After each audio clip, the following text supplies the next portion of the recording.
Okay, good evening, everyone. Welcome to the planning board meeting of August 18th. I'm Carol Lisbon, chair of the board. This meeting is being conducted via Zoom. Zoom links are available on the town calendar website.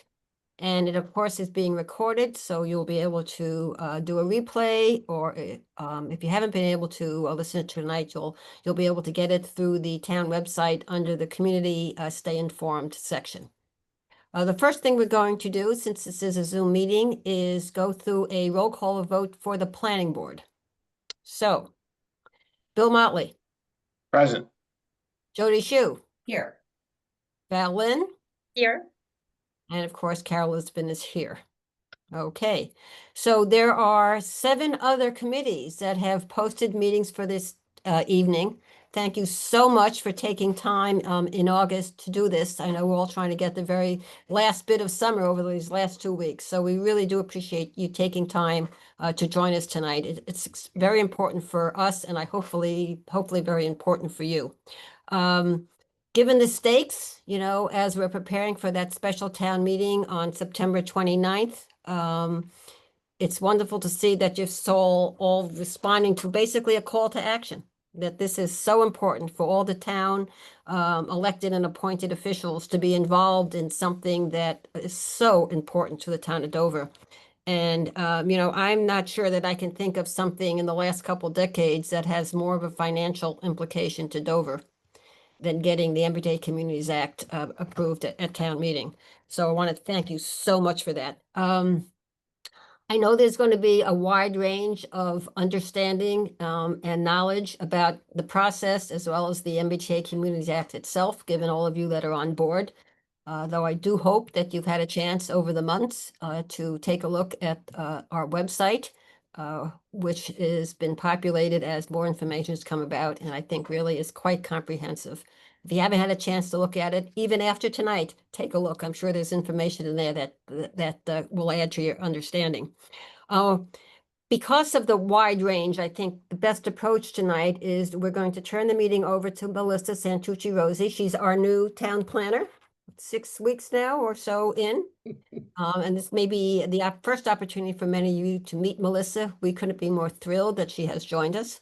So thank you for being here, Melissa, and for everything you've done the last couple of weeks on MBTA. My pleasure. Melissa will then work on getting all of the committees that have posted a meeting, okay, to do your roll call vote so that you can officially open your meeting as well. And then she'll go into a presentation. I think the best approach will be to let her go through all the slides first, rather than go slide by slide, question by question. So if you would just keep track of all those wonderful thoughts and comments and questions that you have as Melissa goes through the slides, and we'll address them all in the Q&A session at the end of the presentation. So with that, I'm going to turn it over to Melissa. Thank you very much, Carol. I am going to attempt to, and I apologize, I'm not familiar with all the boards and committees yet and names. And Mr. Blanchard is here to jump in at any point. What I'd probably do is, for me, is an easy one and start with the Board of Selectmen. So we have everybody in the attendees now. If you're a Board of Selectmen, if you could raise your hand, and we will promote you as panelists, and you can, at that time, you can, everybody's moving because so many people are joining. Take here. Oh, Robin, great. Oh, Mike, are you doing them too? Okay. Oh, yeah. Yep. Sorry, trying to help you. Oh, no, perfect. The list was moving as I'm clicking on people. Okay, great. So we have our Board of Selectmen. Melissa, maybe we'll I think just to make it quicker, Robin, if you want to call your meeting to order, do a roll call, then we'll just keep moving to the next. Okay, so I'd like to call the Board of Selectmen's meeting for Monday, August the 18th to order, and I'd like to take a roll call vote. Robin Hunter, present. Dave Haviland, present. You're on mute, Kim. You're still present. Thanks, Dave. I'm present. And Melissa, I'm happy to help. So just alphabetically, Board of Appeals will be next. I see George is here. Yeah. I don't see Laverne or Nadir. So I don't, oh, I see Laverne. Yep, okay, so we'll move in George and Laverne. I don't see Nadir, so I think they just have two, but that's a quorum. Yep.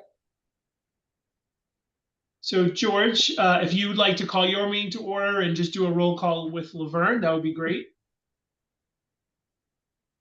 George, you're on mute. Mute. There. Okay. And for the Board of Appeals, yeah, George Chimento here. Laverne, would you please? Yep. Can you Okay. hear me? I had a heck of a time getting into this Zoom because I'm not good at it, but I'm here now. Yes, Laverne Oh. Lovell, present. Great. And Nadir, are you here also? I don't see him in the attendee list. If he comes, well, we can certainly move him in. Okay. And Nancy Green or Mike Donovan, are you here? You're our associate members? Yep, Nancy's here. I'll move her in right now. I do not see Mike. Okay. Okay, Nancy? So you have a quorum with the two of Yes, you we- and Wayne. We have a quorum and Perfect. please, why don't Great. you proceed with everyone else? And thank you for this. So I see, next will be Board of Health. I see Kay. I see John. I do not see Steve Kruskal. But Kay, once you and John are in, if you'd like to call your meeting to order.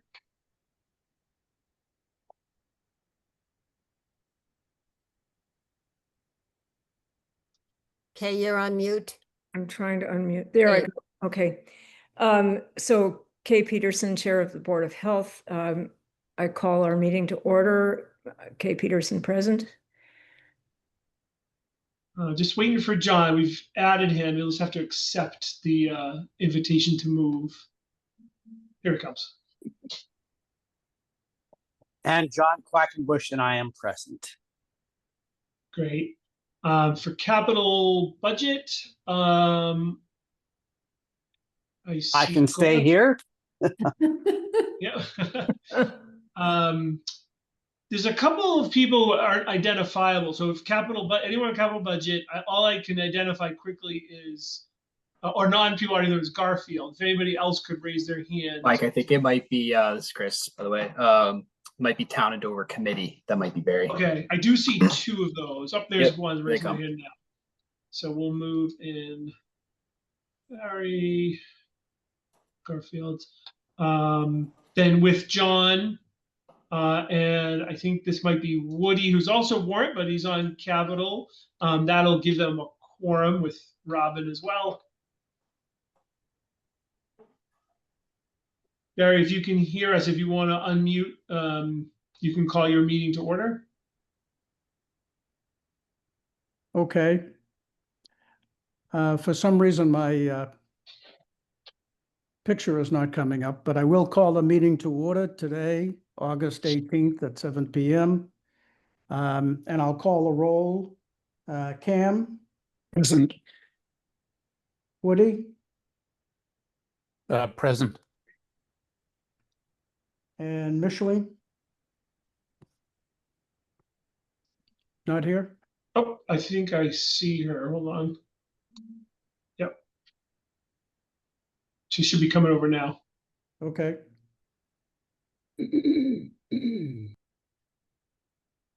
Present. Okay. And John, I see you're here. I am here. Yeah. And Garfield, Present. and me, Barry Goldman. So we have a full quorum. Great. Next up would be conservation. I might need a little help with this one. I don't know everyone on conservation. If you could raise your hand. I don't see John. Again, unless you're under a different name. I see Amy and Anna.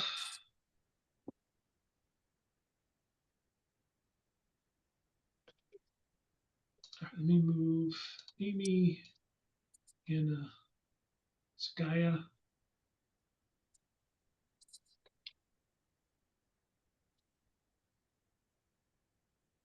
I see a conservation meeting. Amy, do you know if someone comes in as that? That's either John or possibly Janet Bowser. Okay. See if that's John. And then I see Justine as well. She's open space, not conservation.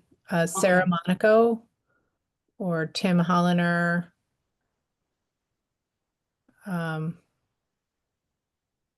This is Janet Bowser under conservation meeting, not John. Okay, thanks, Janet. All right, so I don't think you have a quorum right now, conservation, so we'll leave you here, but we'll wait and see if anyone else attends. So we'll skip right to open space. So Amy's here. I doubt we have a quorum, but Sarah Monaco, Carol, Justine. Yeah, I'm moving in Justine now. I don't see Sarah. Henry Faulkner. Nope. Greg Cahoon. Nope. Nope. Tara Nolan. No. Boynton Glidden. Nope. No. Okay. So no quorum. So you don't have to call to order, at least as of Okay. this time. And then for warrant, Woody's already here. Gavin Koo. Marty. Yep, Marty's here.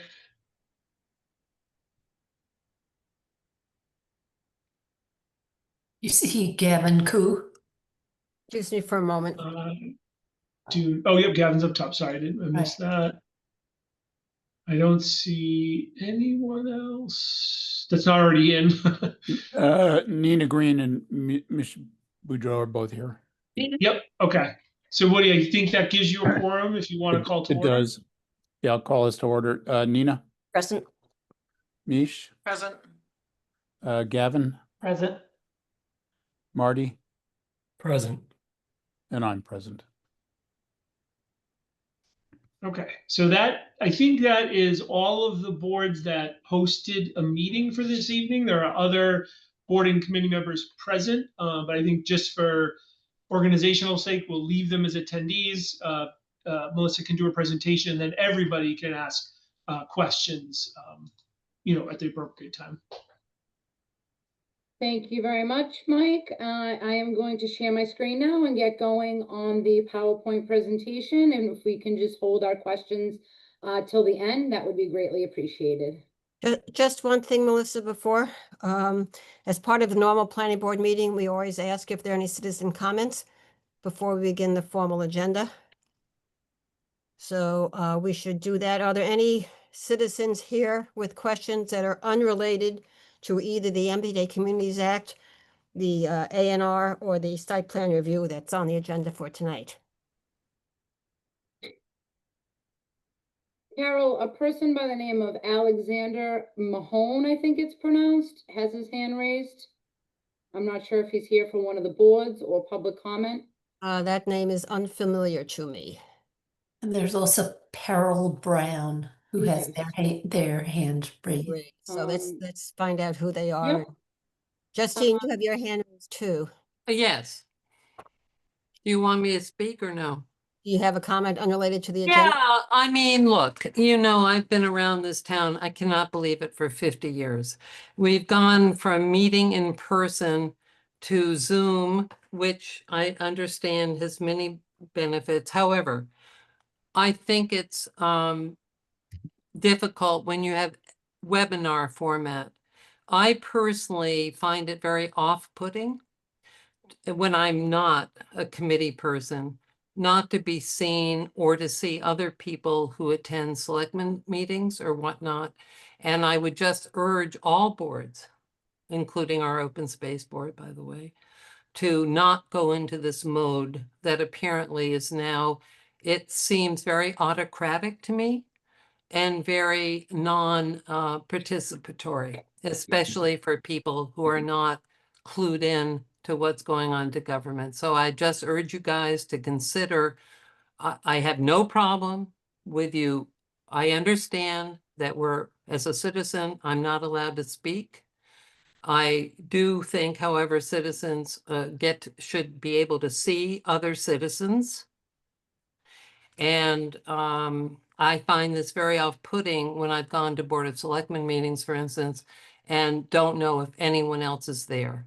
Okay, that's all I have to say, but I find this very, as I say, off-putting and quite undemocratic. Okay, thank you, Okay. Justine. And do we have any other comments? Any hands raised? Carol, I'm gonna. Unrelated to the agenda?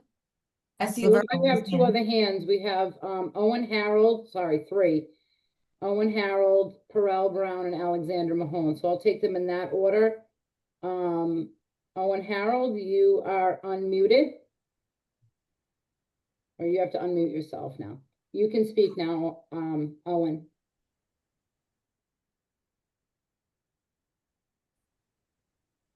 Owen, would you like to make a comment?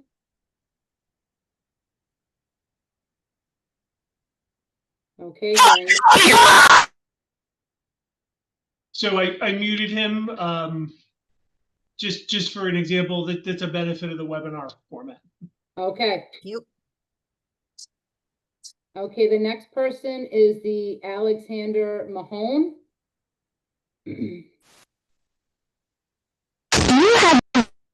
Okay. Okay. And we have Perel Brown. Perel?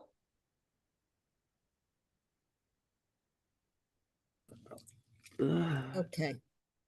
Okay, all three we've muted and Okay. allowed to speak. Okay. So moving on. So now we can go back to Oh, he's Melissa and the presentation. All right, we're having a problem with this one. Hold on one. yeah. Okay, I got it. You got it, Thank Chris? you. Okay. Whew, okay, moving on. We do also, Melissa, sorry, we also have on our side, Laverne's hand is raised. Oh, I'm sorry. Laverne's not on my screen anymore.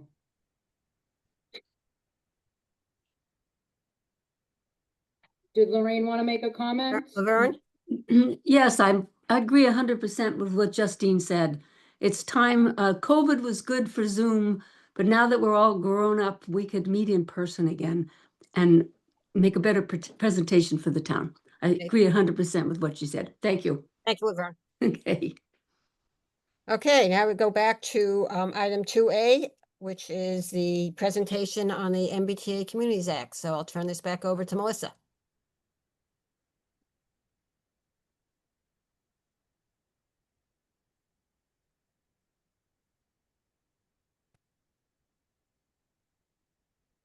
Hey, good evening, everyone. Again, I am Melissa Santucci-Rossi, Dover's new town planner, and I am all things MBTA communities these days. So excited to be here and looking forward to making this presentation and getting into some questions. So moving along, we just have some goals of tonight's meeting. I know there's been a lot of other sessions and information sessions, and you'll notice some of the materials different tonight as we move towards the planning board's public hearing and our special town meeting. So we are going to go over the zoning amendment that has been filed with the Board of Selectmen and the town clerk. We're going to highlight some key points and facts. Things have definitely transpired on the MBTA community side over the past 6 months or so. We have a timeline of accomplishments. We've been doing quite a bit here in Townhouse, and also what the next steps are going to look like. Then we're going to have a brief discussions on recommendations from all the boards, and we have some suggested motions as well. Some folks had reached out about those. And then last but certainly not least, please attend our special town meeting, bring a friend, neighbor, family member. We really want to get as many folks there as we possibly can. So what has actually been filed with the Board of Selectmen and town clerk? So we have filed a zoning bylaw, which is text, and it's going to be a new section in the bylaw, which is 185-50, entitled By Right Multifamily Overlay District. And that's all the words that describe what people can do in that district.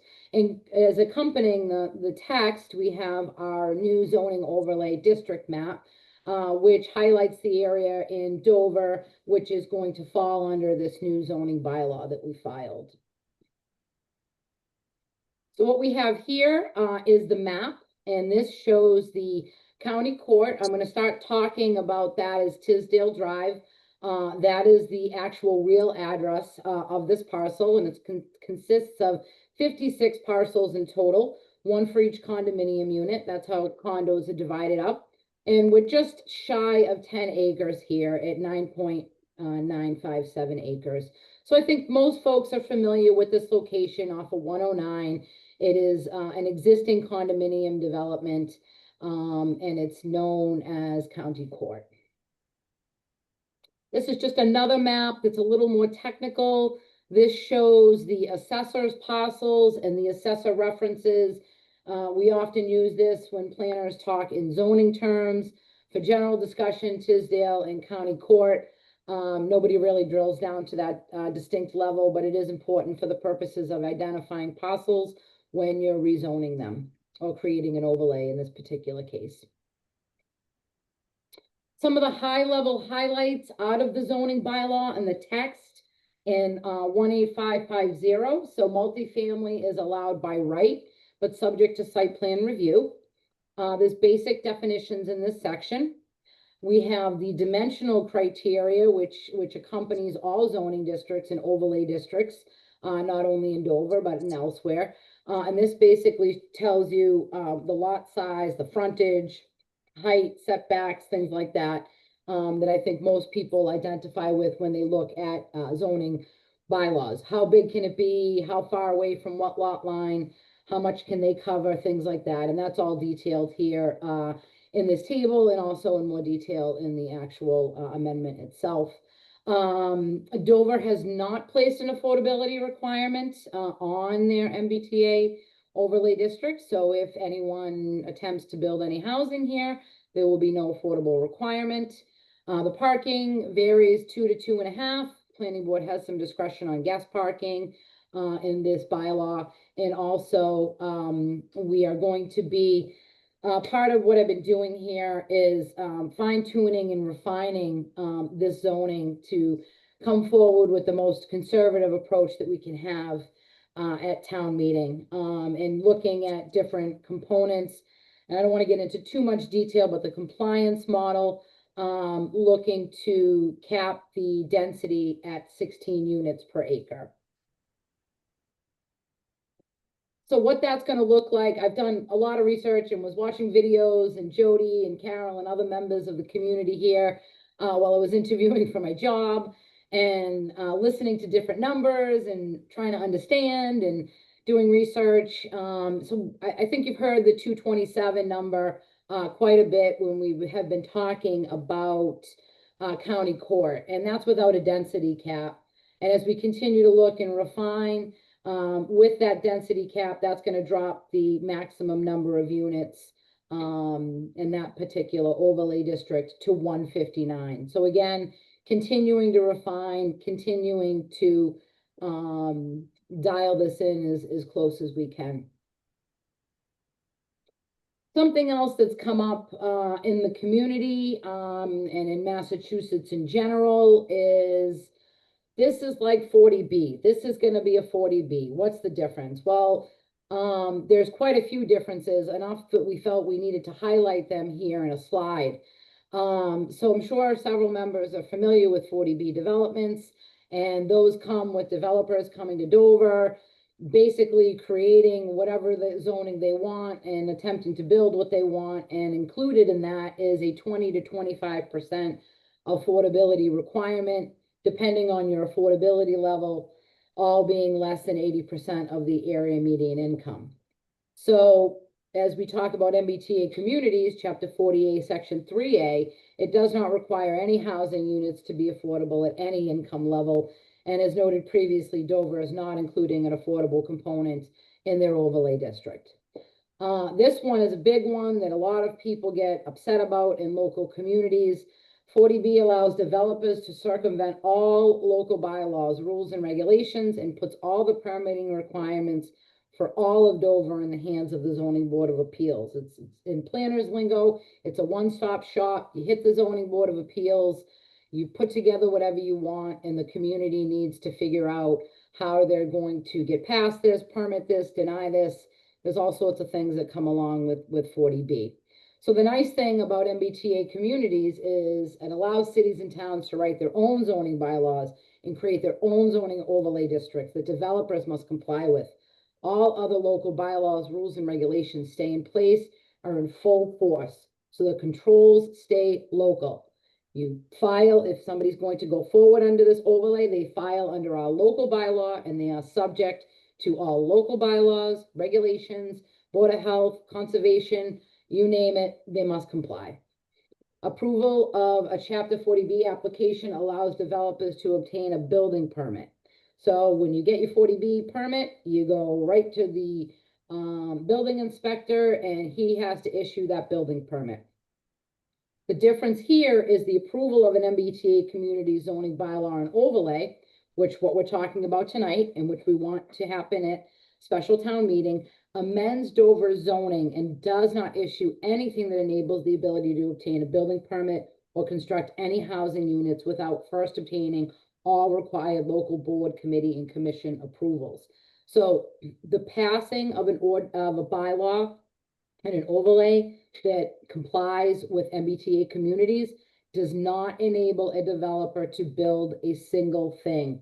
They then need to follow all the processes outlined in all the regulations and bylaws for all of the permitting authorities here in Dover.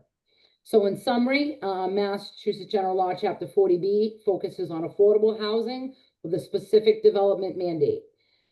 40A3A is strictly a zoning requirement. Again, all we are doing is putting in place zoning. So two very different outcomes. You vote favorably on the zoning amendment, it changes the bylaw. In a 40B situation, it enables somebody to obtain a building permit. So very separate and very distinct sections of our general laws with very different outcomes, which I think is one of the highlights of tonight's presentation. So some more key facts, and MBTA communities have come quite a way in the last, I'd say, 3.5 years or so. And we first started talking about this, and let's sue, let's fight this, let's do this. Well, a whole bunch of communities have tried that, and unfortunately, they've all failed. So there's been quite a bit of litigation. There's been quite a bit of movement to try to negate MBTA community requirements, and nobody has prevailed. So it's a good situation in that it has been vetted so that the residents of Dover are aware of the options about litigation. And the reality is there really aren't any options at this point. There is no mandate to build multifamily housing, as noted previously. We just need to create a zoning bylaw overlay district. Non-compliance with MBTA Communities Act can lead to costly litigation from the state of Massachusetts. So there's all kinds of numbers floating out there. They're all big, they're all hundreds of thousands, and what communities have spent in trying to get away from this requirement here. And the proposed zoning bylaw overlay district, again, doesn't include any affordable housing. So just some kind of high level takeaways and key points. The grant implications are growing. That's the best way I can describe it, a moving target. Grant funding eligibility is paramount to the town of Dover. The grant programs impacted by non-compliance with MBTA communities is not fixed, and the list is subject to change. Again, it's a moving target.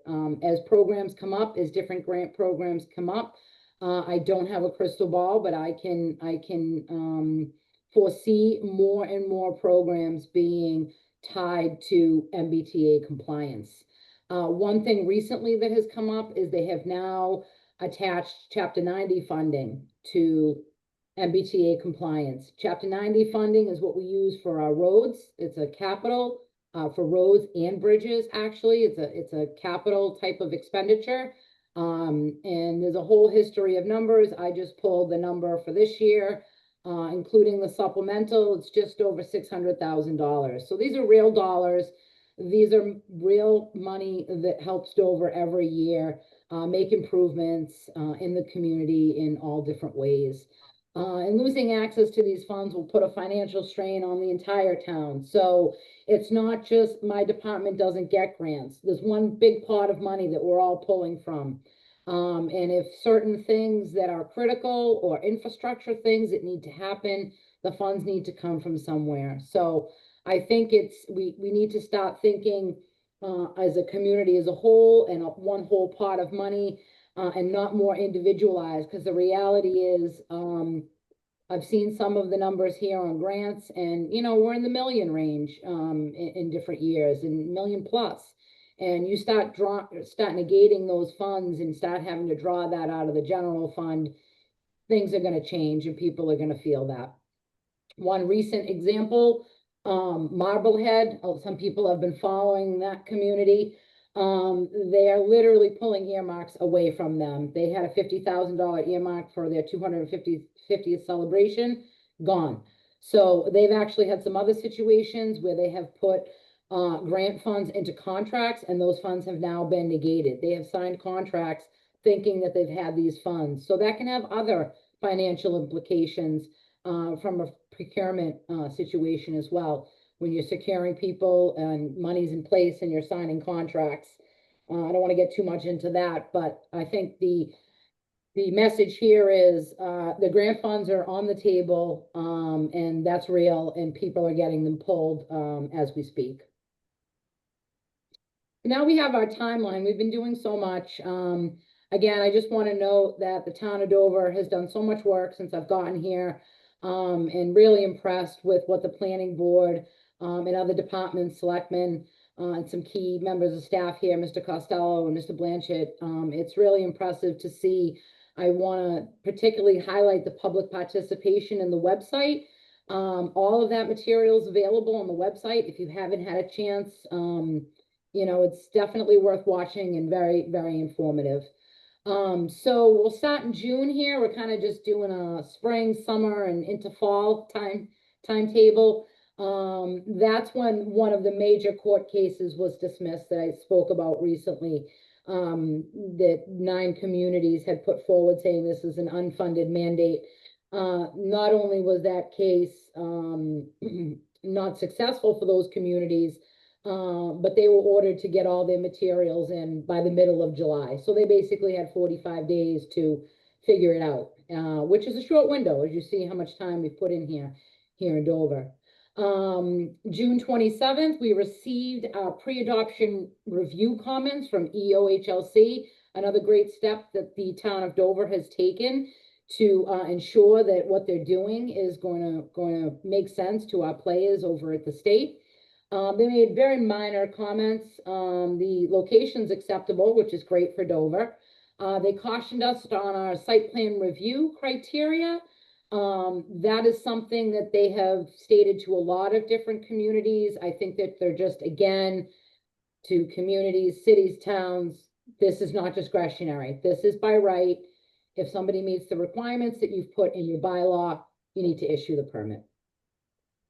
And then they advised us on some language in the bylaw that requires a special permit when you're doing materials removal, and we are going to address that with exemption in the overlay district. Shout out to Chris Costello. He has been our communications, getting things going, gave me a little update refresher on the website last week as well, but he's moving things around. He's constantly gathering information. So thank you to Chris. So July 15th was a big date. That was the date that the actual zoning amendments that we've been talking about and also available on the website were filed with the Board of Selectmen. And why that's important, it starts a clock. So it starts our clock that's regulated under the general laws of when the planning board and other things need to happen in order to get up to town meeting. So we've been following that clock diligently and making sure that we're meeting all of those requirements as we move through this process. On the 24th, we went to the Board of Selectmen and made a presentation similar to this, couple tweaks. And also, at that meeting, they voted and then later transmitted the amendment back to the planning board for review. Another one of the steps outlined in the general laws regulating zoning processes. Moving along in our timeline, we submitted also, I've been in contact with the Attorney General's office, thanks to some connections through our town council, Nina, who's here with us tonight. So we submitted those amendments to the AG's office as well. As you know, in Dover, after town meeting, we need to get the AG's sign off on any zoning amendments. So we're getting that over to them. They're looking at it now. I anticipate comments probably within a few days. And hopefully those come back very minor or none at all, hopefully. In August, we did some of this in July and August, really a lot of effort going into the preparation of the executive summary. This is going to be a very informative document. It's going to take place of the Blue Book. We just have the one article this year. It's a special town meeting.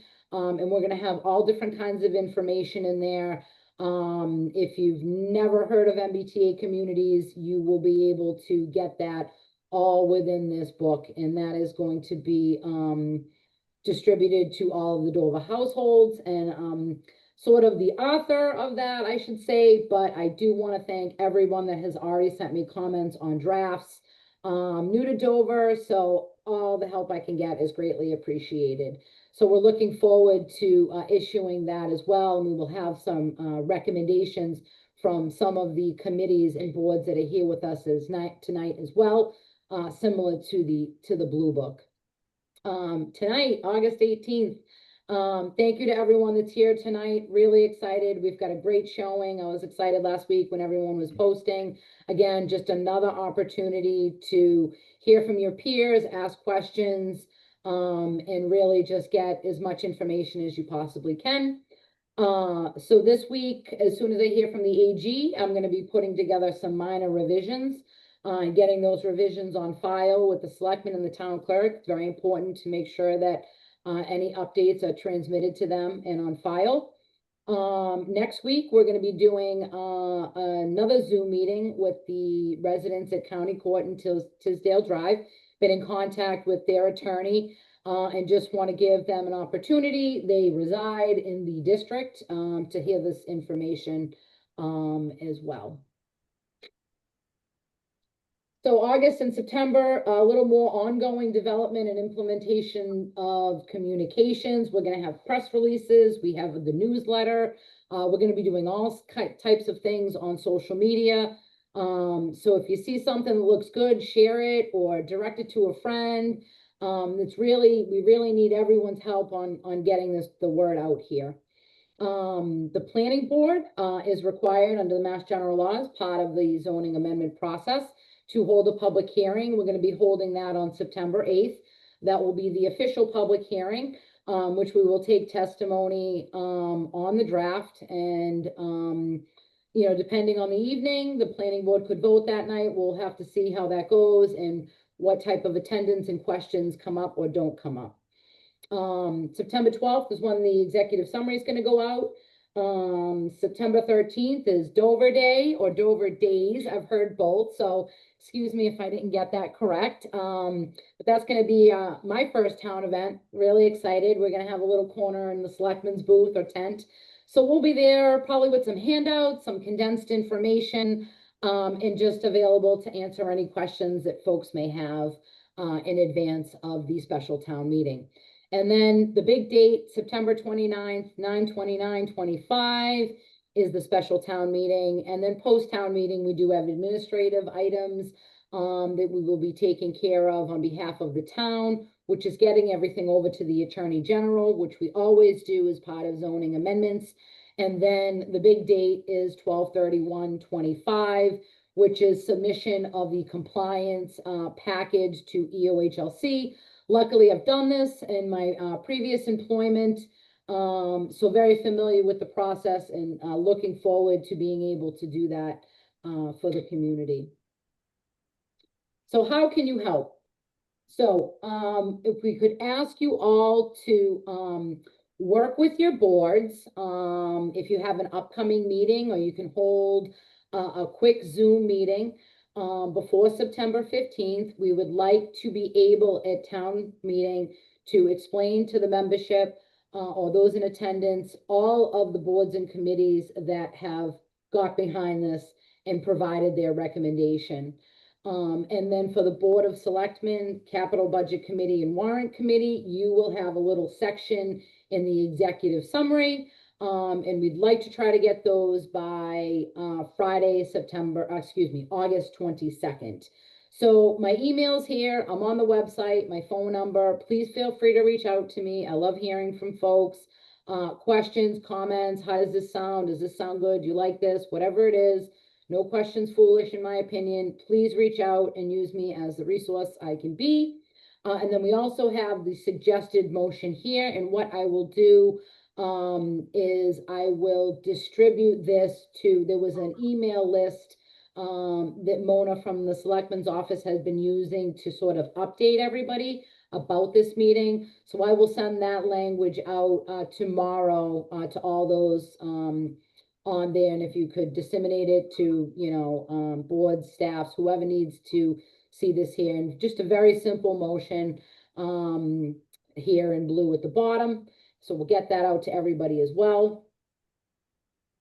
And then again, I need to just emphasize, Carol has been emphasizing this since my first day, and now I'm emphasizing it too. We really need to be promoting and attending the special town meeting. Friend, neighbor, cousin, guy across the street, girl in the house behind you, whoever it is, please get them to come and attend and hear the presentations on this actually really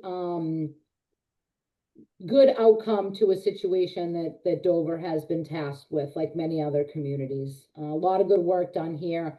And I hope that that prevails at town meeting. So thank you for your support. And we can get into questions and answers. I will turn it back over to the chair, Carol. If you wanted to lead this, I can be here to answer any questions. We also have Jody Shu, our vice chair, who is the local Doverite MBTA community expert. And she's got a wealth of information as well. So thank you, Carol, and thank you for everyone for watching this. Thank you. Thank you, Melissa. This was great. And I am going to turn it over to Jody. Thank you. Thanks, Melissa. Awesome job. And so I think that at this point, maybe Chris or Mike, correct me if I'm wrong, we can take questions from anybody who's here. If you raise your hand, you can put a question into the Q&A, I think, as well, and I'll be looking at that. So we can take them in an orderly fashion. If there are folks here who are in the panelist group, those who we can see on the screen, we can take your questions if you just click your raise hand. And if you're not a panelist and you have a question, our ask is that you place it into the Q&A, and I'll be able to share that with the group and we'll see who can best answer it. Anybody have a question? I don't see any in the open questions. I'm also keeping my eye on the chat, but that's just hosts and panels. Oh, I see Justine's hand up. Anybody else? I don't see any others. Justine, would you like to ask? Well, I'm perfectly willing to wait my turn. I'm just hoping to comments. First of all, Jody, I saw your presentation a couple of months ago. I thought it was excellent. These comments are in no particular order. Melissa, it's great to have you as our new town planner. My only suggestion, Melissa, because I suffer from this too, speak more slowly. Okay. When you're at town meeting, a lot of people are not going to these meetings, okay? And they're listening to a debate as though it were on C-SPAN or something like that. And I very much appreciate, but I know some of what you're talking about just going much more slowly to get to people who are not so clued in as the 20 plus of us here today. Third point, most people in Dover know about the term 40B. It's anathema probably to most of them. The only question I had, you don't have to give me any answers. I'm just trying to be helpful, okay? When you mentioned, I believe, 40A, 3A, my cynical commercial banker background says, what are the others? 3B, 3C, whatever. I don't want an answer to this, but I don't understand why I understand the statute with the 40B, but I have not read, by the way, the statute with the 48, 3A, and I'm just wondering what the other subcategories are, okay? Justine, I Fourthly, can answer that there is no section 3B, 3C. It stops at 3A. well, then that's bureaucracy, but it's very off-putting. Okay, good. Fourthly, I think people need to understand that this is a state mandate. If we don't like it, we have to change the state law. From what I've read, it seems that I agree with what you guys have said, that all the unfunded mandate issues have been litigated and have been found, given our current state law, not to be acceptable. And so the towns have lost money.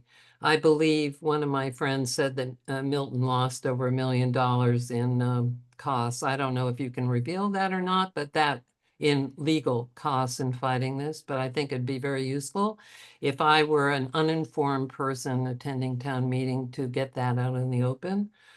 Fifthly, I think I'm running out of my points, but the other 2 points I have is you mentioned, Melissa, the $609,000 that are going to be lost. I believe it was, I don't remember whether it was for paving or whatever, but are school funds also at risk? And if so, how much money are we talking about from the state? And lastly, the big comment is Aquarian water. I don't think any of us understand, including me, how this can even make any sense in Dover, given our lack of water, significant water at least, and sewer. And so I'm sort of wondering how one can present this as more than just a paper compliance with the law, and whether the town of Dover could get, if we do pass, and I'm not against this, okay? I just am raising issues that people like me in commercial banking have experienced. I'm sort of wondering, if we pass this law, to what extent would Dover then have if there were a lawsuit by a developer to comply and bought out all the people at county court and et cetera, et cetera, et cetera, that if there were to be a developer as aggressive as some of the ones that have recently come into Dover, would there be any sort of, and I'm not sure you can answer this question, any sort of requirement that Dover, as taxpayers, provide water for this? Okay, these are all my comments. I don't have any answers. I'm just reacting to what was said tonight. Thank you, Justine. Those Thank you. are great comments, and we'll make sure to address all of them in our follow-up internally. And Nina, I see your hand go up because you might be able to address that last question specifically right here. Thank you. Yeah, to a certain extent, what I will say is, if the town complies with MBTA zoning, that there is no lawsuit from a developer. A developer has rights, as does anyone else, to come in and build anything that's allowed under zoning. What I will say about the issue of water is, I recognize it as an issue that has been growing over the last 10 years, 15 years in Dover. That is something that Dover has been working on addressing with the task force and thinking about with respect to housing. This zoning change is no different than any other development. Well, first of all, this is a zoning change, so it is purely a paper change, as you were calling it, Justine. It changes the bylaw alone. It doesn't actually bless any actual project or any actual development, right? It is just a law change. If, however, a project came forward to be built, it would be treated the same as someone across town who is building a single family home. So just as if the town could not, if the town were so concerned about water that they were not going to allow development, there would need to be a total development moratorium rather than just a moratorium on multifamily housing. Does that make sense? So if we're saying that the state of water access in Dover is so dire we can't handle more housing, then we would have to put in place a moratorium on building houses, period, not just building multifamily houses. Okay, so the water is something that we very much need to deal with, but I don't think that the water issue is any particular hurdle to MBTA compliance in any way that's any different than any other zoning amendment. Thank you, Nina. I am not able to see the full, oh, I see it. Okay, there we go. All right, Mike, now I see that your hand is up. Mike Savage, I see that your hand is up. If you could just introduce yourself, and I think there he is. Okay, thank you, Mike. Go ahead. You there, Mike?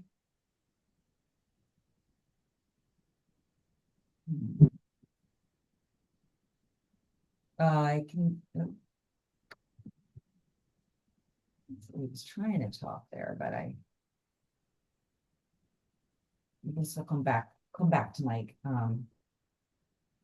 Feel free to pipe in, Mike, if you're able to make yourself heard. Any other questions while we're waiting to see if we can get that? I see Dave Haviland's hand up. Dave, would you like to? Yes, well, Mike, we're hopefully get you your audio figured out. I do have a couple of suggestions regarding the format of the slides. Okay. I realize that the slides that you just presented are not likely to be the exact ones on the stage at town meeting. But I did find the slides, just for your own edification, extremely busy and way too full. The slide with the 40A when 3A versus 40B, my eyes literally gave up. I said, I'm not reading this. This is ridiculous. And I counted them. There's 21 lines, 2 spaces, 4 bullets, and everything is packed on that page. If it's so important, please break it up into 3, 4, 5 pages. If a point is that important, then let's make it well. And let's remember that most people who are attending this town meeting will have not been to any of these meetings, will not have read the blue book or equivalent, and are going to be getting the information from us at that point in time. And if we don't make it very digestible and very easy to read, I think we will just be hurting ourselves and doing a disservice to the whole effort here.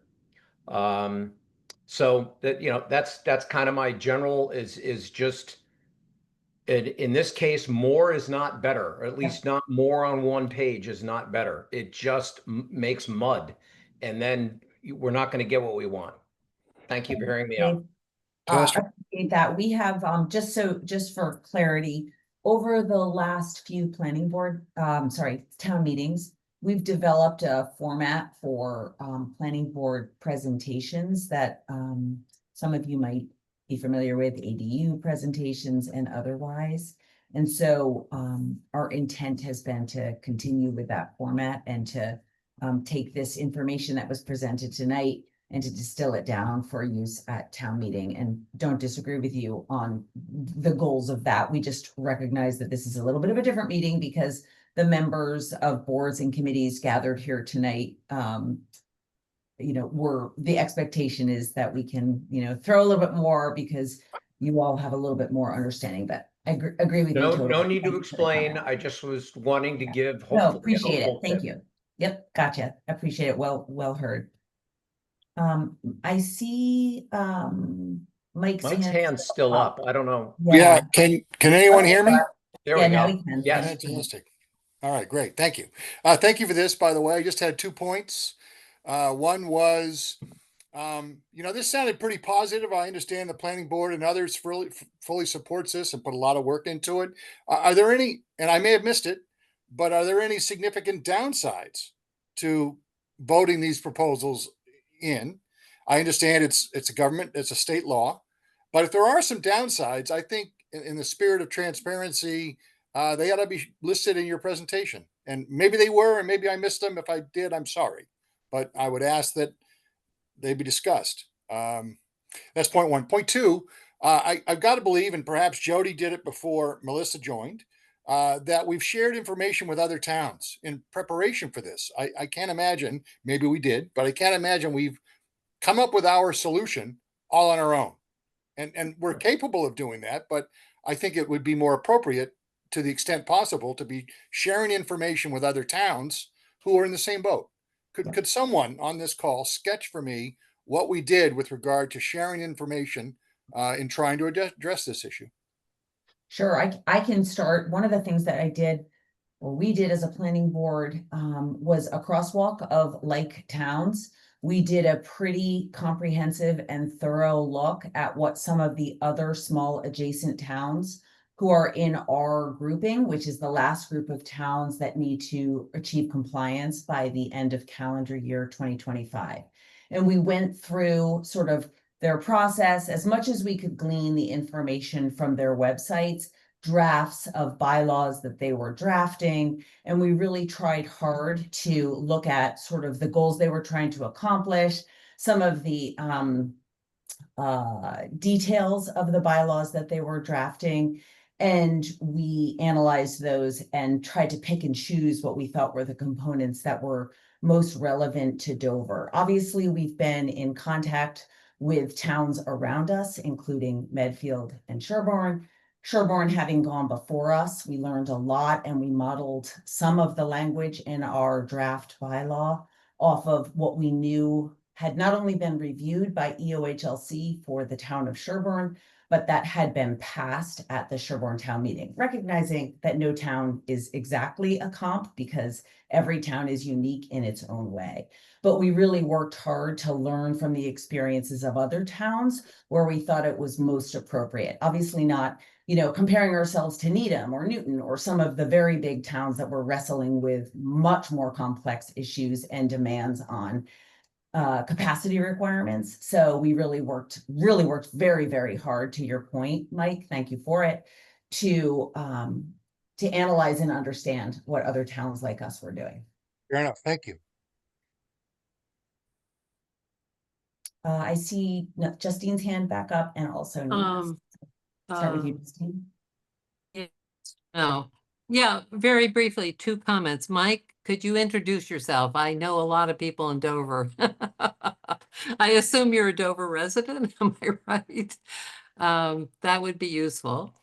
Who's Mike Savage? Yes. Sorry, my name is Mike Savage. I live at 14 Circle Drive. Very nice to meet you. And second, thank you, Jody. I know with Sherborne, and this is a different issue, if I recall correctly from my friends who live in Sherborne, there was some talk about their hooking in to the MWRA water supply from Framingham. Now, I believe that was a massive, quote unquote, 40B development, and I'm not asking for any answers tonight.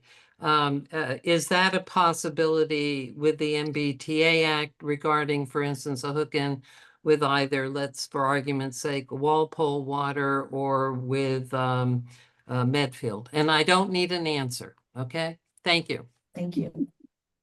I see Robin's hand up. Nina's down. So Nina, I'll come back to you if I'm missing that. Robin. So Jody, I just wanted to remind everybody that all the work that was done by the planning board was also done in conjunction with a qualified consultant who worked with us through the process. You know, this is a very prescriptive process. There's not a whole lot of variation. And so I just wanted to remind everybody of that. And as a matter of fact, the Commonwealth of Massachusetts paid for the consulting for all the cities and towns that were trying to determine where the appropriate sites might be and what the town requirements are. And just to echo that, Jody, sorry if I may jump in to echo what Robin said, I've also been working closely with the planning board, as you and Carol know, and now Melissa as well. And we represent 8 other towns in the Commonwealth and are well connected with obviously the whole municipal law industry in Massachusetts, so are well aware of what other towns are doing, and have certainly contributed that to the planning board's knowledge base and in my review of the bylaw as well. So you all have been very receptive to hearing what our experience has been as town council for other towns. Thanks. It's really been a benefit to being last. Yeah, no, it's true. We're the last group here. And most of the towns, I don't know if most is the right word, but small adjacent towns tend to have similar challenges, particularly semi-rural ones or rural ones, as maybe.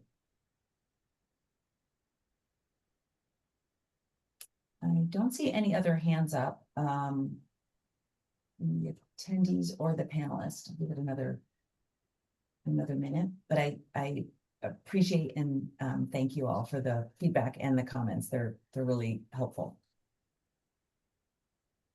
I would ask once again, because this has been great, but just to think for a moment, a lot of you have responded with information that will be helpful to us, because once you get so involved in something, you sort of can't see the forest through the trees. So it's wonderful, you know, for folks that haven't been living this for 2.5 years.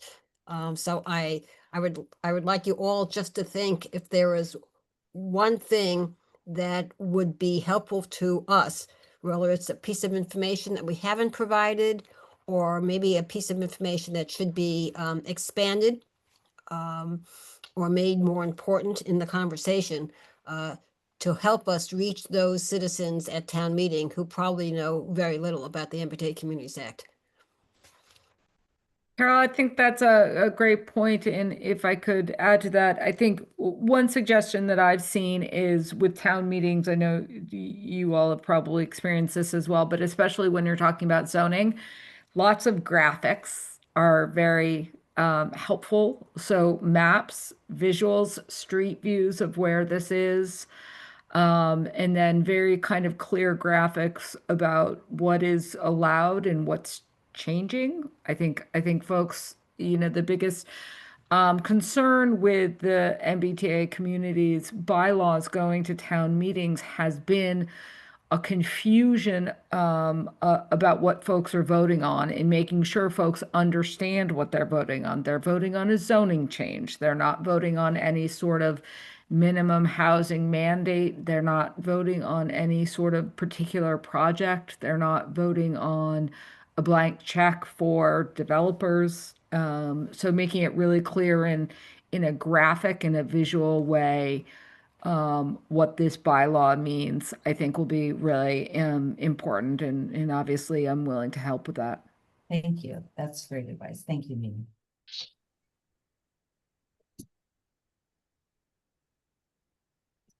I see Amy Mood has her hand up. Yes, I just wanted to reiterate or sort of reinforce what Nina was saying is I think one of the big selling points for those of us in the conservation or the open space community for this particular choice of a location is that it's already developed. So it would be a redevelopment as opposed to a new development. So few or no to few trees will be taken down. The housing density, in fact, won't actually change that much because Tisdale's already pretty dense. So maybe that's another point that might improve the optics of that, where people are worried about, you know, increased density. This is already a pretty densely populated or housed area. And but I think the main point I wanted to make is that it's a redevelopment as opposed to a new development. Thanks, Amy. Cam, I see your hand up. Thank you. Yes, I just had a comment, really following up on Mike Savage's question about what are the downsides from this. From my perspective, and having followed quite a few of the meetings that have been going on over the last year or so, I don't see any real downsides. The state, on the one hand, some people might perceive it as a downside that the state is imposing some sort of new zoning regulations on us. One might agree or disagree with that, but that's not something that we in Dover can do anything about. That really, as Justine already said, is something to deal with changing state law, not trying to fight it locally. And that leads me to the other downsides. And I think the biggest downside is if we don't vote for this, then we are going to have substantial undefined costs for the town. And that's a really very real thing. We have been over the years relying much more on grants from the state to do all sorts of capital projects in the town. And the risk of losing those is pretty substantive. And for the taxpayers, that potentially means tax increases. So we have to really think this through very carefully before we just in a sort of defensive way saying, no, I'm not going to agree with this because the state's trying to impose it on us. So I would really recommend to everybody to support this motion and avoid those costs to the town. Thank you. You're back on. Jody, one more point, sorry, about the downsides of not passing it, just to be clear. It is certainly the biggest downside is the financial risk that the town is in. But as someone who is a resident of Marblehead, so I've had this discussion a lot with my fellow residents recently. It's not as if you vote it down and then the issue goes away, right? You vote it down and the state continues to force you to come up with a compliant plan. So I don't want folks to misunderstand that this is a kind of one and done, as if we vote it down and then we can wash our hands of MBTA zoning. You vote it down, that just means the planning board continues to work. That means the select board continues to try to figure out the funding issues. And that means you call another special town meeting, or you see this again at your next annual town meeting. The issue doesn't go away, and the state law compliance requirement doesn't go away because the town votes it down. And I think that's something that at least folks in Marblehead may not have really understood.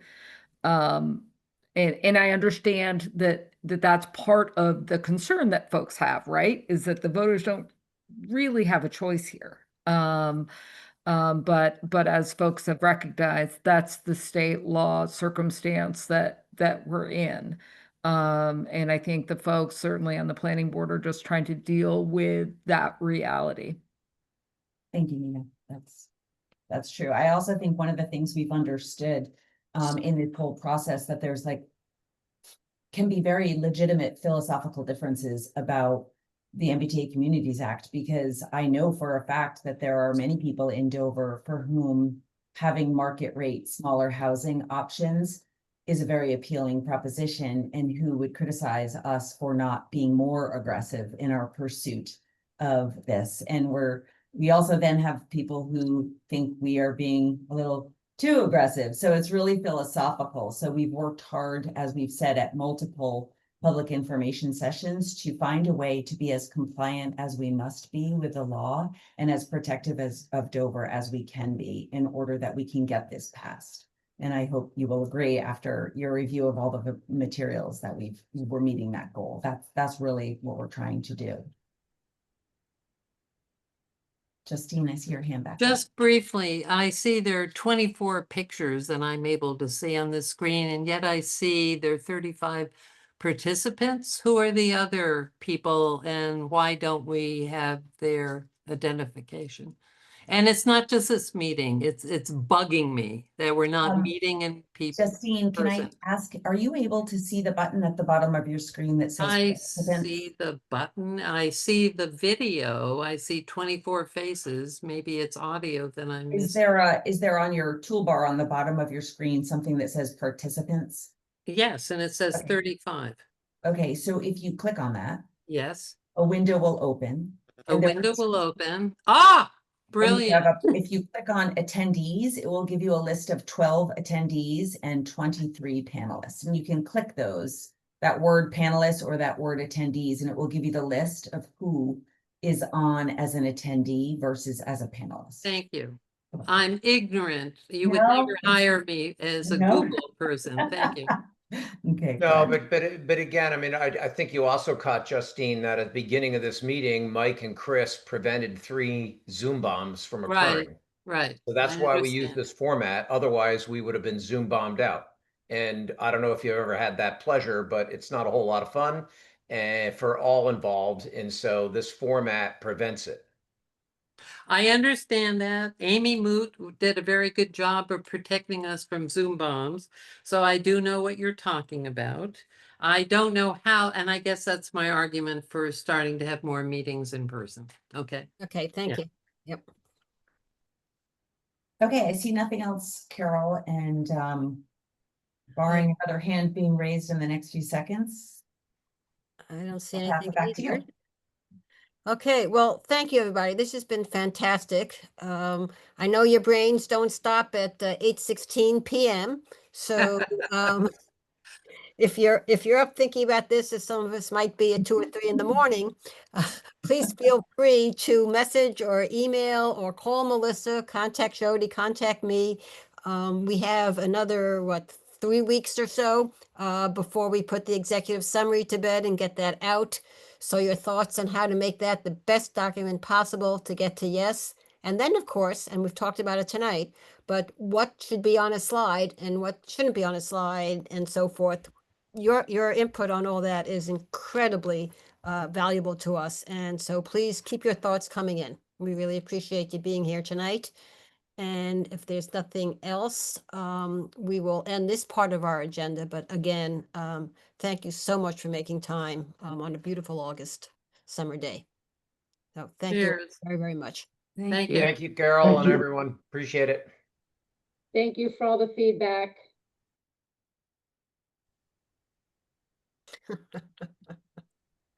Okay. Sarah, so what I'll do is just before I leave, if the panelists still remaining are going to stay, would you like me to move non-planning board members back to attendees, just so you're only on the screen, or do you have a preference? Oh, well, that's great. Yep. Thank you, Mike. Okay, I'll do that.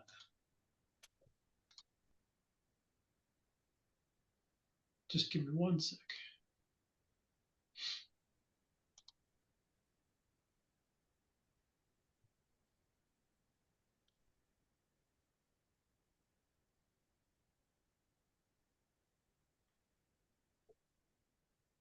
Okay, you're all set? Wonderful. All Mike, right, have a thank good you so night. Thank much. you. Thanks, Mike. Appreciate it. Thanks. Bye-bye. Thank you so much. Thank you. Okay, so now we will go back to our our normal activities for our meetings.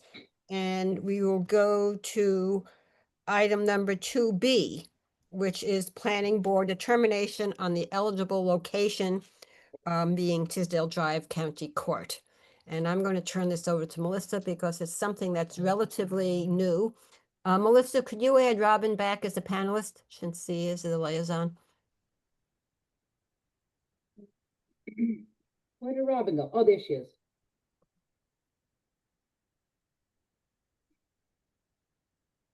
She should be coming back. Yep, there she is. Okay.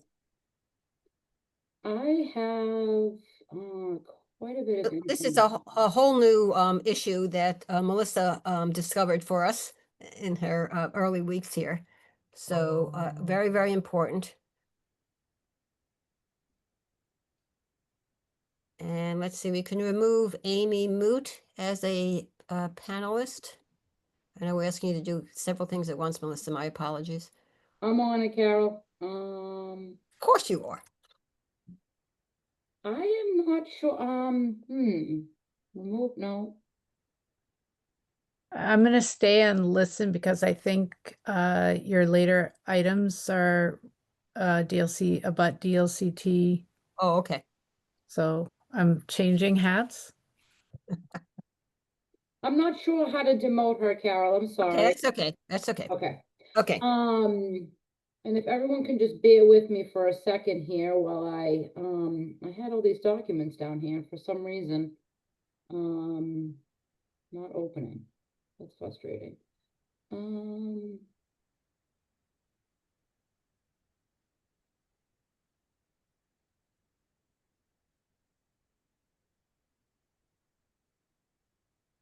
Let me just try to get this going here. Okay. Let me try to share now. There we go. Okay. Sorry about that. All righty. So, yes, very important issue here to discuss this evening. Spend some time again looking at what's been done, what's going to be done, and a lot of talk in Dover about this simple majority vote. I did prepare a memo with a lot of attachments for the planning board, sort of where this all came from and where this simple majority came from. And this came out of the Housing Choice Act that was passed back in 2020. Along with a bunch of other things, but the pertinent part was that it started to talk about reducing the votes from 2/3 to simple majority in certain situations. And I've provided all that for the board, and I've highlighted some of it in the memo. And basically what it talks about is if you're allowing multifamily housing by right, which we are here in our overlay district, and you're in a quote eligible location, and then there's all kinds of talk about what is an actual eligible location, and we've deferred to the definitions in chapter 40A section 1A. And just for reference, 40A is a zoning enabling act. It was referenced in some earlier presentations as well, and that's sort of the state blanket that dictates how cities and towns do zoning and regulate zoning and vote on things, etc. So we have this definition here, and for the record, areas that by virtue of their infrastructure, transportation access, existing underutilized facilities, or location make highly suitable locations for residential or mixed use, smart growth districts, or starter home districts, including without limitation, areas near transit stations, including rapid transit, community rail, and Boston ferry terminals, or 2 areas of concentration development, including town and city centers, other existing commercial districts in cities and towns and existing rural districts. So that's the definition. And it also sends you to other sections of the general laws, and this particular one that deals with smart growth. And it talks about, and it gives you guidance, and this is what I've provided to the board in the backup of how do you determine this? How do you arrive at this opinion? And what it talks about, and the importance part is, in the end here, at the bottom of page 1, after we cover the definition, it says all other land areas may be determined to be, quote, eligible locations if, in the judgment of the planning board, the land area is highly suitable location for residential or mixed-use development based on its infrastructure, transportation access, or existing underutilized facilities. So, as we talked about earlier this evening, this is a residential development already. Medium density, I'd refer to it as. 56 fully lived in, vibrant condos, tennis courts, cars parked, kids riding bikes, you name it. It's a residential development, and it is suitable for that, given that this development has been constructed there and seems to be very well maintained and has nice resale value as well too, and resale pricing on the condominiums. So basically, what needs to happen in order for town meeting to adopt this by a simple majority vote is the planning board needs to determine that it is an eligible location. So I've taken the materials that I've given to the board, and then I've sort of truncated in this memo here and sort of hit some major points. And I will read this again for the record. Based on the review and analysis of this legislation, and after consultation with town council and the attorney general's office, the town planner is of the opinion that the simple majority vote is applicable, subject to the planning board's determination that Tisdale Drive County Court is an eligible location. The town planner has applied the guidance contained in this memo and the relevant attachments to prepare the supporting facts. Number one, the proposed zoning amendment allows for multifamily housing by right. That was one of the first tests for the simple majority. Two, the proposed MBTA multifamily overlay district at Tisdale Drive County Court is an eligible location due to the following facts. One, A, the location is highly suitable for housing where the parcels are currently occupied by a vibrant 56-unit townhouse community that has been in existence since 1993. B, the location is on a state route 109 with excellent transportation access from Route 128. And C, the location is about 5 miles from both the Norwood and the Walpole commuter rail stations. And given that the adjacent small town MBTA category, this level of transportation access to rail stations are ideal to support multifamily housing developments. So again, some basic facts from what we can pull from both in the state statute and all of the guidance that's been issued by the state in regards to determining eligible locations.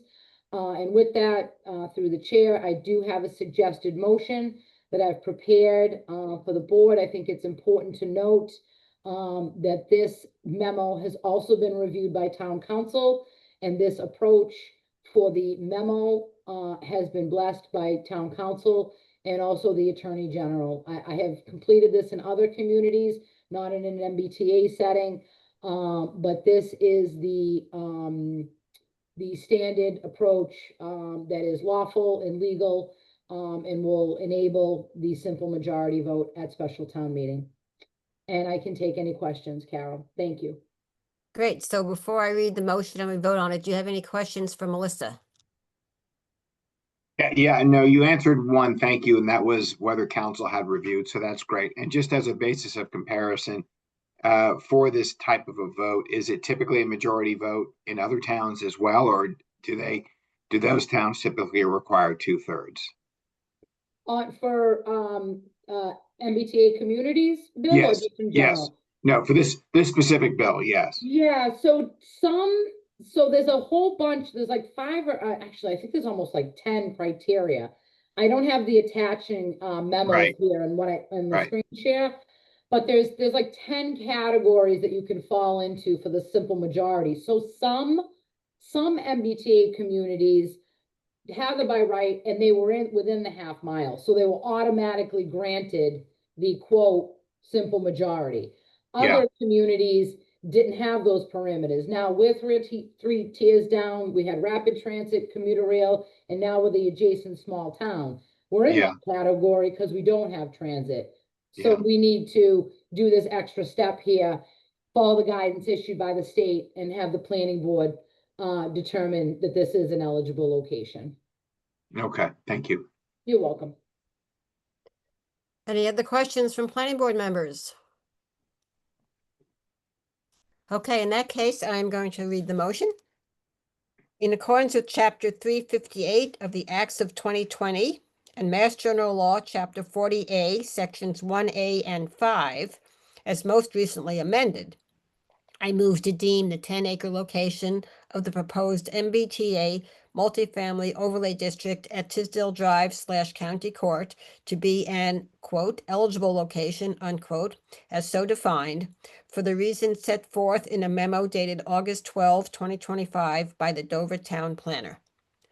Do I hear a second? Second. Thank you, Jody. Any further questions before we vote? In that case, I will take a roll call vote. Bill? Yes. Jody? Yes. Carol, yes. And I think Val is off at this point. Nope, I'm Yes. still on. Oh, you're off. Sorry. Sorry. Yeah. Oh, You were Yes, off I my- support. Yeah, you were off my screen. My Oh, apologies. sorry. oh my There you God, go. that was so weird. Mine too. Yeah. Okay, thank you. Sure. So this motion passes 4-0. Thank you all very much. And Melissa, thank you so much for discovering this issue to make sure that our assumption of a majority vote is in fact now a legal It is. process. Thank you. All right. Okay, next item on the agenda is item 2C, which is an A&R endorsement. I'll give this back to Melissa. Yes, Carol, I would just like to look to the attendees, if you wouldn't mind raising your hand, if you are in fact the applicant or the property owner for the A&R at 36 Pleasant Street and Pagan Way. I don't see anyone, Carol. I did let them know this was on and sent them the agenda, so we can just move along. Yep, what Chris just raised his hand. Whoops. Oh.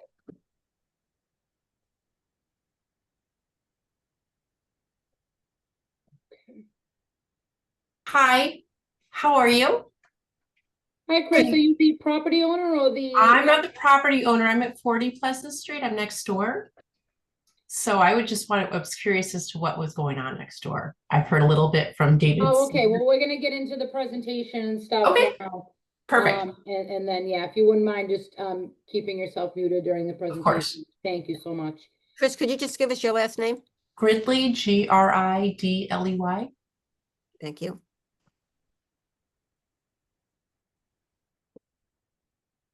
Let me just get the report up.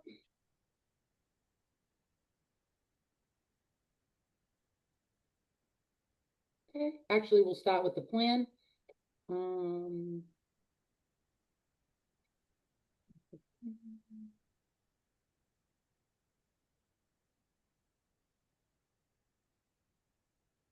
Sorry, I'm a little slow on the share tonight. I apologize. Okay, so if everyone can see my screen, I'm going to zoom in a little bit. And we will focus here. We have 36 Pleasant, which is an existing piece of property. There was a house there that they tore down. They've got about 276 feet of frontage along Pleasant Street. And then to the, I guess it would be side and kind of rear is this L-shaped parcel that we have here. That's located partially in Dover and partially in Natick. Very small section here down on the bottom of the page in Natick on Pagan. And there's about 153.91 feet of frontage in Natick.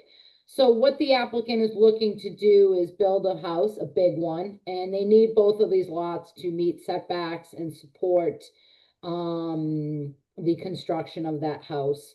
So this particular plan in the planner's world, we describe this as an A&R, as a perimeter plan. And what the planning board is being asked to do is to confirm the perimeter of these two parcels now becoming one parcel. So that internal line will be removed.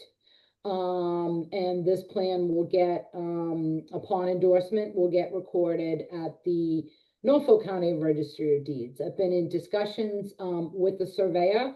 Very good surveyor, by the way. The plan was done very well. And they're also getting endorsement in Natick. And then that plan is in Middlesex County. So we're gonna have one signed by Dover, one signed by Natick, and dual recording to make sure that this is properly executed as part of a new lot. Now, I've seen lots in 2 towns. I don't know if I've seen lots in 2 different counties, but nevertheless, following proper procedure here. The plan was very well done, has all the appropriate monumentation and the notes, as you can see here, as I slide my screen over, clearly describes what they're going to be combining, when the survey took place. And then we also have the appropriate notes that there's no determination. This is the important one down the bottom of the screen. No determination as to compliance with zoning requirements has been made or intended by the planning board endorsing this plan. So we are looking at frontage. They're not changing the frontage in Dover. They're simply combining 2 lots and removing an internal lot line. Thank you, Carol. Thank you, Melissa. This was a new one on me, perimeter, so a little more planning board 101 here. Any questions? Can someone just explain to me, maybe, where is the structure actually going to be located? The structure is going to be, I don't have the plot plan, Bill, but the structure is going to be in this kind of general area here. Okay, so we're simply here to vote on the ability to combine the 2 plots of land together. Is that what the vote is? Correct. We're not approving a house or a Thank you. location of a house or. I just wanted to clarify the Yep. point. Yep. Any other questions? In that case, I'm going to make a motion that the planning board endorse this approval not required plan and combine the lots into one combined single lot shown on the plan. Do I hear a second? Second. Great. So we'll do a roll call vote. Val? Yes. Bill? Yes. Jody? Yes. And Carol, yes. Okay, Melissa, thank you very much. You're welcome. Moving on, let me get these. We have the preliminary site plan review, and I believe Emily is here. Emily, I will promote you to a panelist. Emily works for the development company and has been corresponding back and forth with me. Emily, I'm not sure if there's anybody else here. If you're here for 33 Walpole Street, you can raise your hand. I think Patty and Steamer might be the owners. If you want to be a panelist, you can raise your hand and I will promote you. There they are.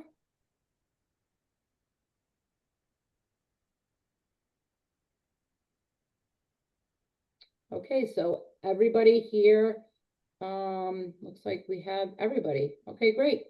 I will pull up the plans and then I will pull up my report.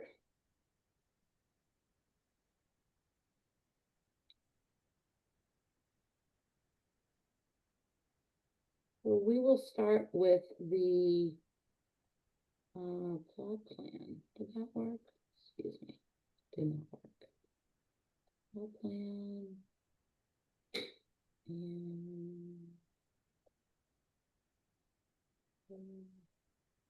Yep. Okay. So this is 33 Walpole Street. Probably looks familiar to some of the board members. This is the Littles, the owners. They pursued the construction of an accessory garage structure about 2 years ago and received preliminary site plan review from the planning board. They slightly modified the footprint of the garage, not any bigger. So I had them give us an updated as-built plot plan here that shows the footprint of that garage.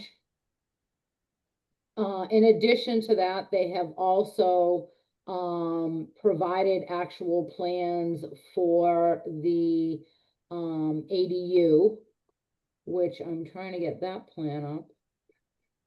Here we go. So this is what the structure looks like now.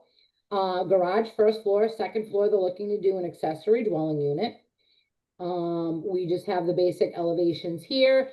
You can't really tell here, but if you zoom in on the drawings that I shared in the packet, you'll be able to see there is the addition of some egress windows. I'm assuming when this was constructed, it wasn't going to be a bedroom or something like that. And now in working with the building inspector and looking at the building code, bedrooms require specific forms of egress so somebody can get out in the event of an emergency. So it looks like all those proper precautions have been taken.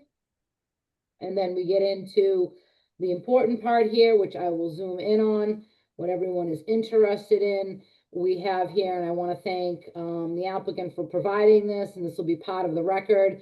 This is the second floor. The yellow area is highlighted. That is the area that is counted in the square footage of the ADU, reminding everyone we need to be under 900 square feet. This one is 844. The stairs will be completely separated and not open to the unit, and that was required by the building inspector. So basically a bathroom with washer and dryer, and then a very open plan. You can see the kitchen configuration with the living room, and then a sleeping area here. Parking for this particular unit, I've given them two options in the draft decision. There's a big driveway, and there's also 3 spaces in the garage. So there is more than enough parking to support the single family use, bless you, Jody, as well as the ADU. So we're not going to have any driveway expansions. We don't need to add any more garage bays. That's all existing and compliant. And then I also have the report that I've prepared for the board. And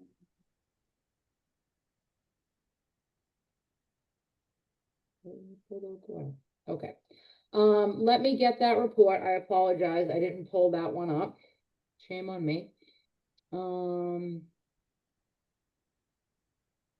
going to get to the conditions and also the motions.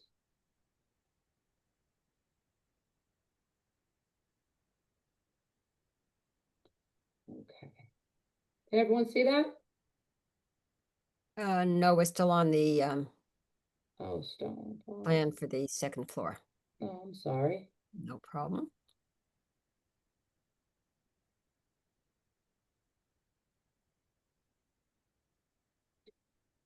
Let me try that one more time.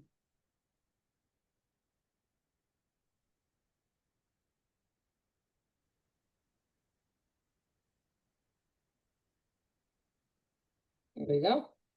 All righty. Sorry, I was switching from PDFs to Word, so There we go. Yep. a whole bunch of things. There we go. All right.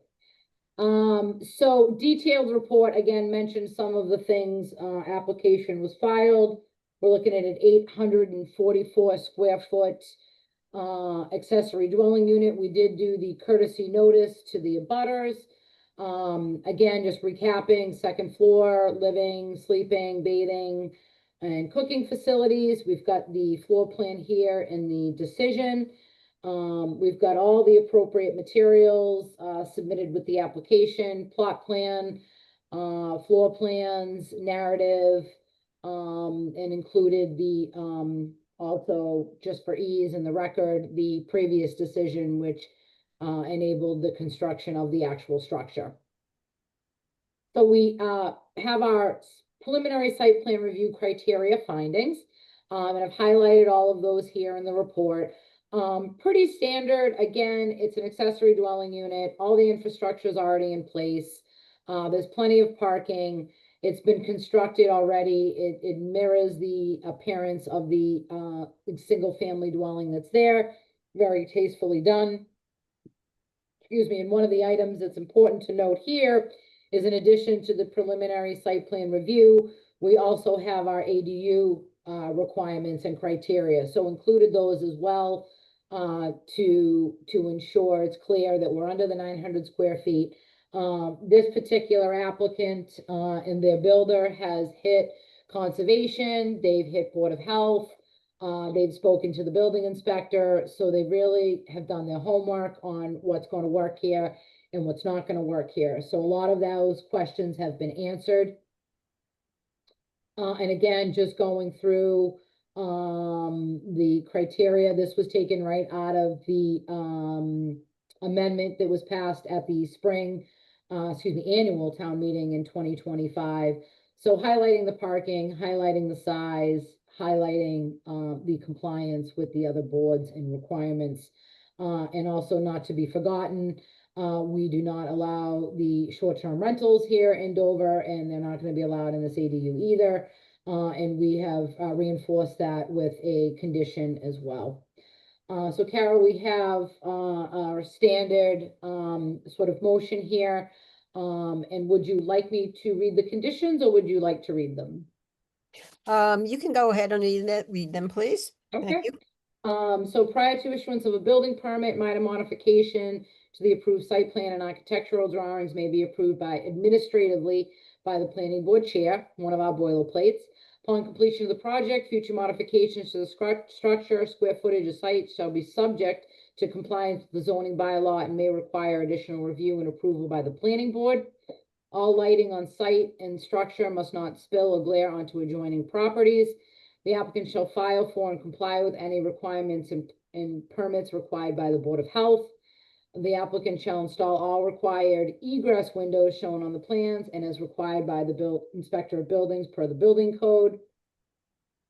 The second floor of the existing detached structure is approved to be used as an 844 square foot detached ADU as shown on the plans in section 2. Any change in the permitted use as described above shall be subject to review and approval by the planning board. 7, again, confirming the the short-term rental is not allowed here. And then also there shall be doors separating the habitable area and the ADU from both sets of stairs. So some of our boilerplate conditions and then some a little more specific to this use. I know we're used to seeing a lot about the stormwater bylaw. I did not include that here because this is already built. There is no outside construction. They're going to be doing interior work only as part of this. So the structure's there, the parking's there, and interior work doesn't trigger any type of stormwater review. That concludes the comments and review tonight, Carol.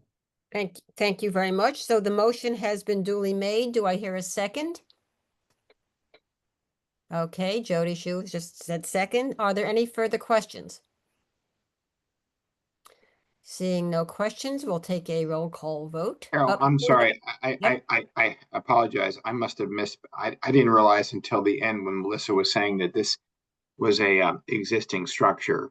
So just so I'm clear, the additional work that's getting done is just the creation of the unit up above on the second floor. Is that essentially what's happening here, or? Correct. That is it. Okay. Yeah, it's unfinished space right now, Bill. It's okay. Yep, okay, just great. the second floor. Yep. All right. Yeah, I was wondering why you hadn't touched on the storm water, and so I was waiting to ask that question. Okay, Yep. That's fine. You've clarified the question. Thank you. Yeah, and in fact, when we approved the garage in the first place, as one of our standard motions in these types of conditions in these types of applications, we put down if this was going to become an ADU, we had to come back to the planning board. So here they are. Yeah, okay. But typically we do look at the storm water issues for new construction and coverage and all that good stuff. Thank you. Yep. Okay, any further questions? In that case, we'll take a roll call vote. Bill? Yes. Jody? Val? Yes. And Carol, yes. And Jody nodded yes. So there we go. Okay, so thank you very much, the applicant, the Littles, and thank you, Melissa, for this. Yep, and I will reach out when the paperwork has been all finished. I will reach out to you, Emily. Thank you so much. Thank you, guys. Okay, thank you. Have a good evening. Okay, on to item 2E, which is an annual event, which is designating an appointee to the Open Space Committee. And of course, we have the chair of the Open Space Committee with us tonight. That's Amy Moot. So once again, folks, I ask if anybody currently on the planning board would like to be the liaison to the Open Space Committee. Fascinating committee for those interested in open space and protection of land and trees and recreation.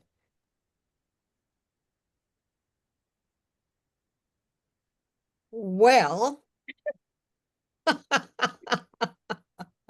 I think Val's hands up. Anybody, don't all jump at once, but anybody have any questions about it? Carol, I think you do an amazing job being on that committee. And I just want to say I would be really appreciative if you were interested in continuing your service. Well, thank you, Jody. Was that a motion? I know, is that, I don't know, is that my 16th, 17th year? I'm not sure. So I have thoroughly enjoyed being If on it ain't broke, don't fix it, Carol. Well, actually, we're going to be with my Open Space Committee hat on. We are going to be coming before the planning board sometime in the fall after we get MBTA out of the way to look at the open space and recreation plan that has been in the works for over a while. So I'm willing to accept the nomination. Do I hear a second? Second. Okay. Well, I guess I can't second my own nomination. Okay, Bill, thank you. So we'll do a roll call vote. Bill? Bill said yes, so he's on silent. Jody? Yes. Val? Yes. Okay, and yes for Carol. Okay, Amy, you're stuck with me again. Great. Thank you very much for Carol. I really appreciate it.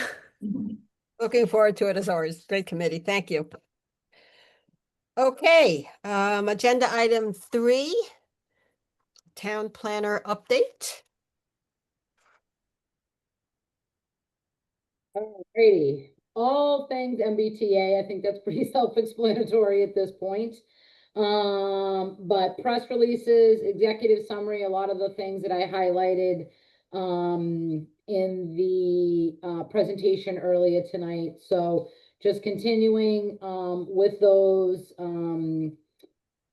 activities and following deadlines and just really kind of building up that memento. A lot of good takeaway tonight from the questions and comments, and I'm hoping that people do send me some emails with suggestions about things that they'd like to see or things that they've been hearing in the community. I know a lot of you have brought me a bunch of information, which is super helpful. And then just a kind of a general update. I think you can kind of see looking at forms, looking at reports, what do things say, what should we be saying, what don't we need to say, really putting some time and effort into the presentation of the materials that are generated not only by this office, but by the planning board. So I hope you like the new formats. I hope you find them informative. If you don't, please tell me. If you'd like to see something else, tell me that as well. Just looking for documents to be user-friendly and informative.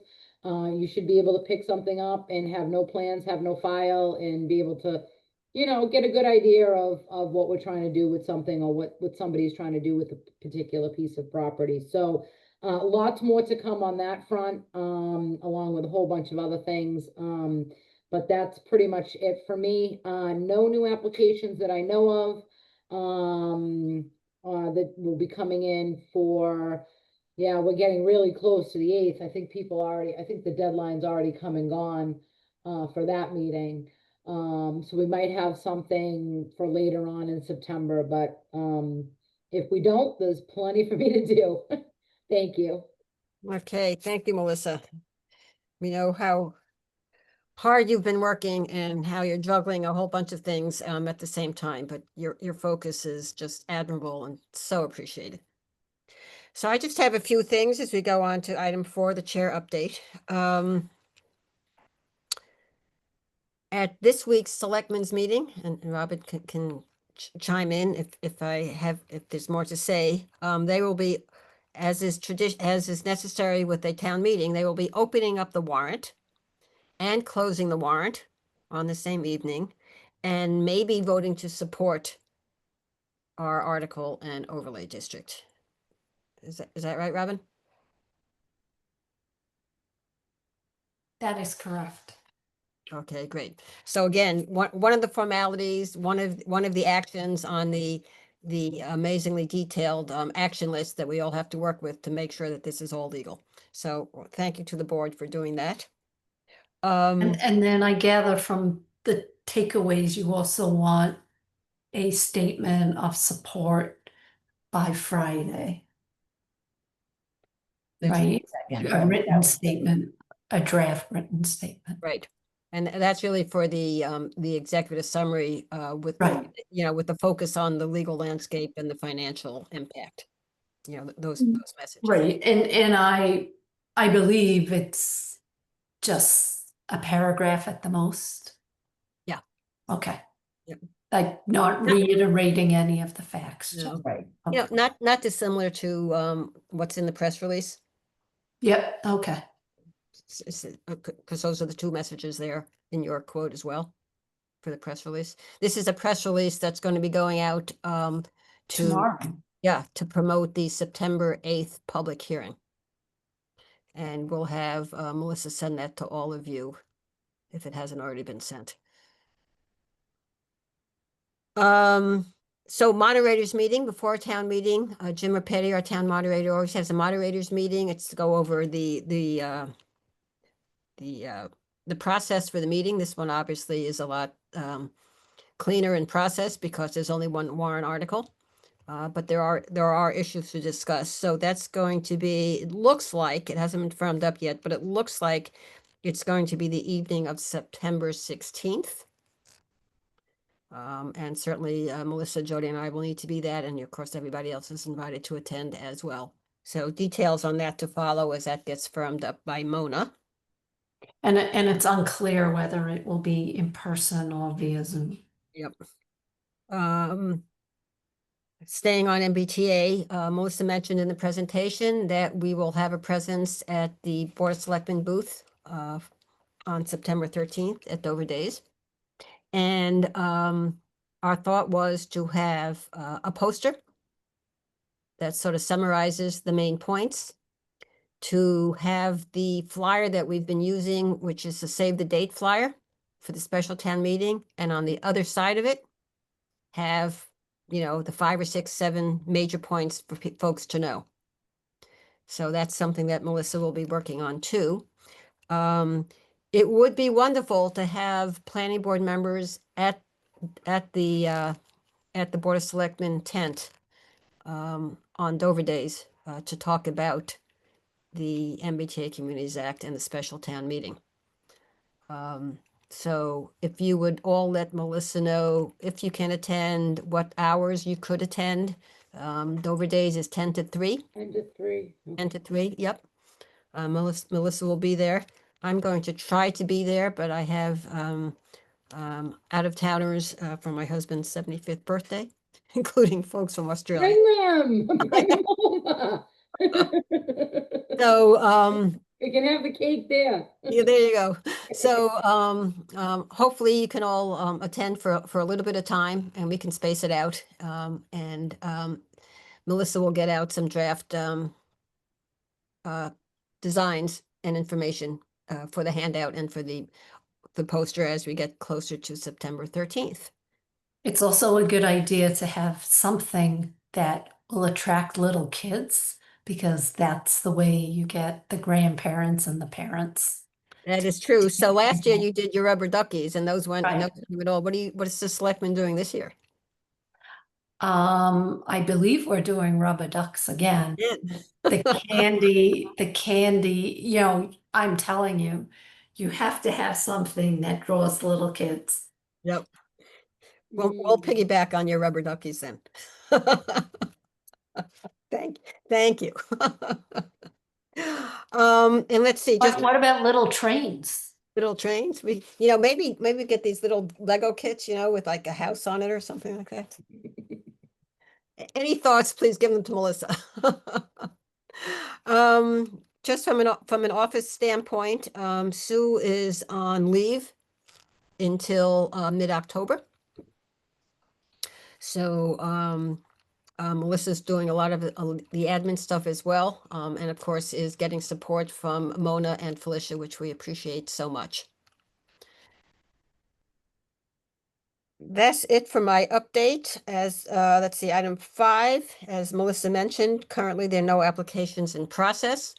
So it looks like the September 8th meeting, which is our next meeting and is also the legally required public hearing, may be limited to that and a conversation about more MBTA stuff for the rest of the month, getting up to September 29th. But we probably will not have any other applications like we did tonight. So the last item on the agenda is the approval of the July 14th minutes, which was part of the package, and I hope you all had a chance to look at. Do we have any changes or edits to the minutes as they were presented to you? Nope. In that case, I'm making a motion to approve the minutes of July 14th as submitted. Do I hear a second? Thank you, Jody. And we'll do a roll call vote. Val? Yes. Jody? Yes. Bill? And he nodded yes. And Carol, yes. So that's all I've got. Anybody else have anything else that they want to bring up? Bill? Carol, quick question for you. And I seem to recall that we had a discussion on this matter maybe a year and a half ago. I noticed it on Dedham Street that there's been a sign out in front of Doug Smith's property, a Corrigan development sign. And I thought there was some discussion that we had, whether action was taken or not, whether or not there was sort of a timeline or permissible period of time for those types of signs to be allowed.